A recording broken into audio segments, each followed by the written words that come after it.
instrumentų dydis tai yra tas, kuris jau yra pilnas. Reiškia, kad violončelės skamba maksimaliai. Ne visų. Tai yra 3 jaunuoliai, kurie sėdi gale. Tai yra Arnoldas, aišku, Lukas ir Jomantas. Turi pilnas violončelės.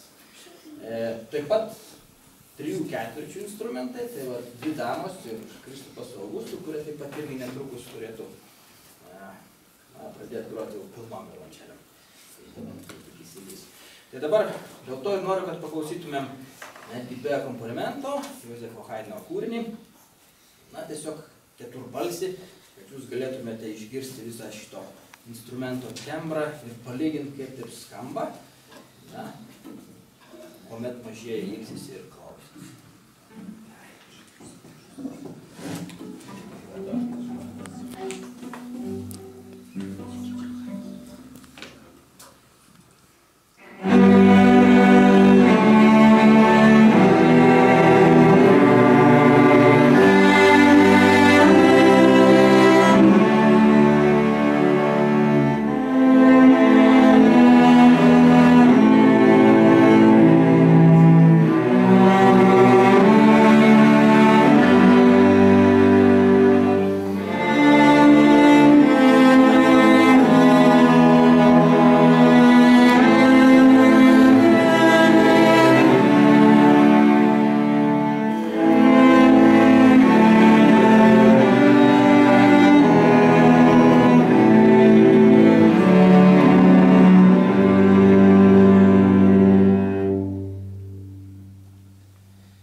Gerai, tai dabar tada grįžkim prie to, kad tai yra egzaminis koncertas. Ir aišku, pakviesime Luką Antonolį, kurį pažįsta visi, ne tik Lietuvoje, jo žalis visas pasaulis. Taip, visai pagros tą kūrinį, kuris kaip yra violončelės vizitinė kortelė. Tai yra Sensanso, Kamilės Sensanso, prancūzų kompozitoriaus kūrinys Gulbė. Tai yra simbolis, kuris labai atitinka violončelę. Taigi, akompanuojant Ilonai Čiutei, maestro Lukas pagros Gulbę.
pasinėri, taip, netiki tuo, kad tai tavo mokinys. Tai yra, skaitas. Nežiūrint to, tiesiam reikia kažkokio gero mokytojo. Pagal tai, ką jisai daro, tikrai, šitas kūrybiškai spragų. Šitam dalykė, nors daug ką išmanau, bet daug ko nelabai galėčiau duoti, bet, šį pavasarį kovo pabaigoje atvažiuoja viena iš nuostabiausių mokytojų. Manau, kad vaikų mokytoja ten yra viena geriausių pasaulyje, tai yra Eulalė Subira iš Ispanijos. Ir aš pakviečiau ją, jinai maloniai sutiko, kad atvažiuos su mano mokiniais pakalbės, tai tikrai žinau, kad visiems bus daug įkvėpimo ir daug teigiamų emocijų. Tai va, ir Lukui jinai patarimų duos. Jinai turi daug kolegų visam pasaulyje, kurie didžiuojasi atvykdami į Ispaniją, ten, kur mes buvom nuvykę kažkada, seniai, šiemet. Va, matėm ten tikrai visas pasaulinės garsenybės, violončelės, pedagogus, mokymus. Labai džiaugiuosi, kad Lukas ten buvo ir pamatė tokius artistus, tokius mokytojus, pas kuriuos tikrai aš manau, kad Lukui vertėtų pasimokyti. Kaip ten bus, matysim. Kitas svečias, kuris turbūt atvažiuos pas mus vasarą, tai yra violončelininkas Rušat Eggleston.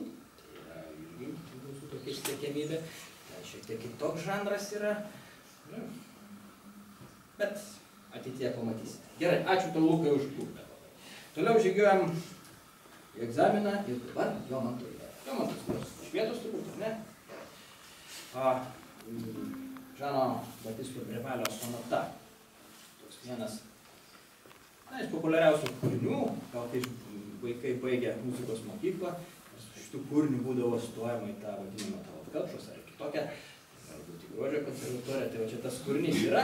Mes viso dar nespėjome įveikti, taip sakyti, ekspoziciją mes pagrosim. Ir kadangi Jomantas šitą violončelę groja tik antrą savaitę, išgirsite, kaip tai yra gražu ir jo rankose šitas instrumentas suskambės. Taigi, Brevalis sonata.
Toliau.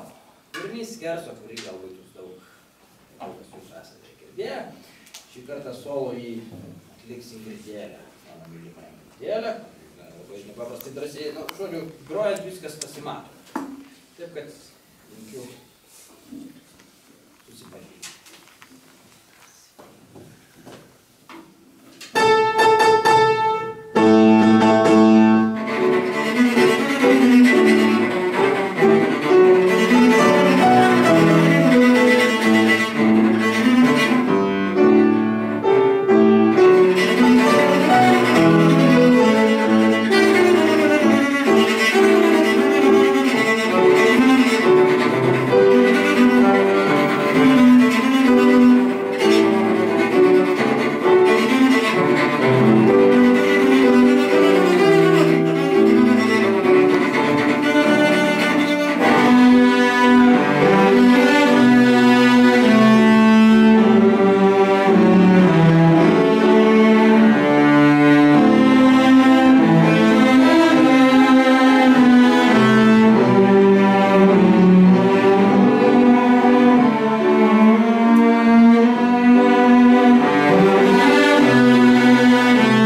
pavyzdys, kad nepasiduos.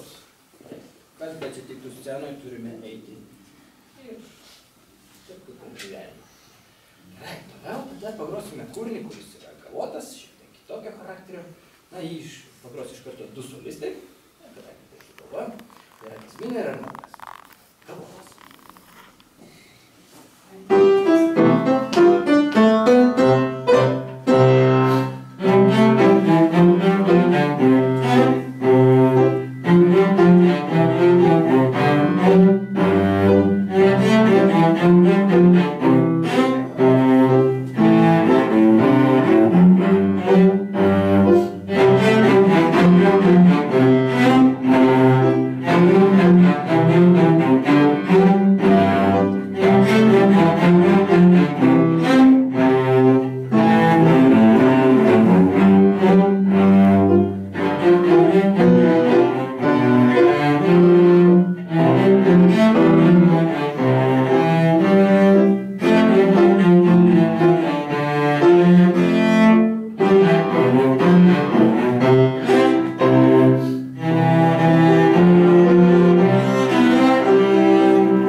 Palydės mūsų Kristupas. Arba mes. Žmogus, kuris spėjo visur. Šiandien ir futbolo varžybose sudalyvavo, na ir Marcelą. Pralaimėt. Nu ką darys?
apskritai, apie Kristupą šnekėti be Augusto, tai buvo.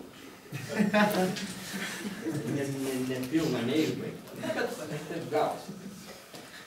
Šiandien jie groja skirtingus kūrinius. Bet kitą kūrinį, kuris vadinasi Du grenadieriai, mūsų ves Augustas.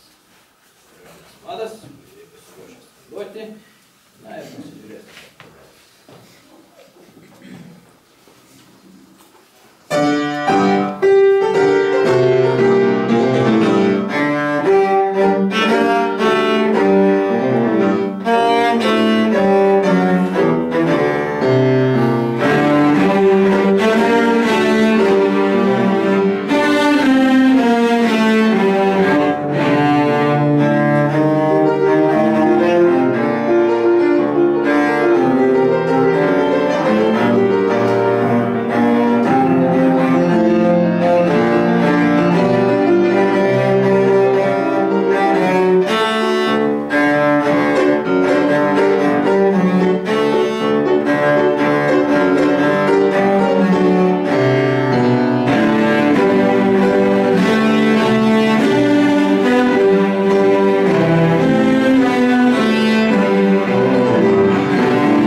Liko tokie vieni malonumai.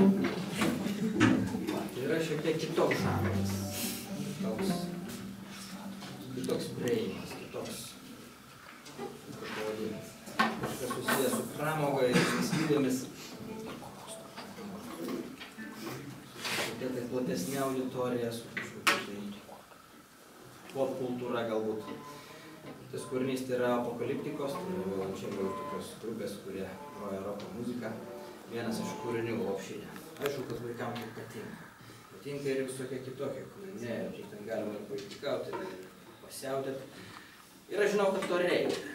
Tik tai svarbu, kad išlaikytume tą balansą. Nes jeigu tai būtų vien tokie kūriniai, tik pramoginiai, tai tada...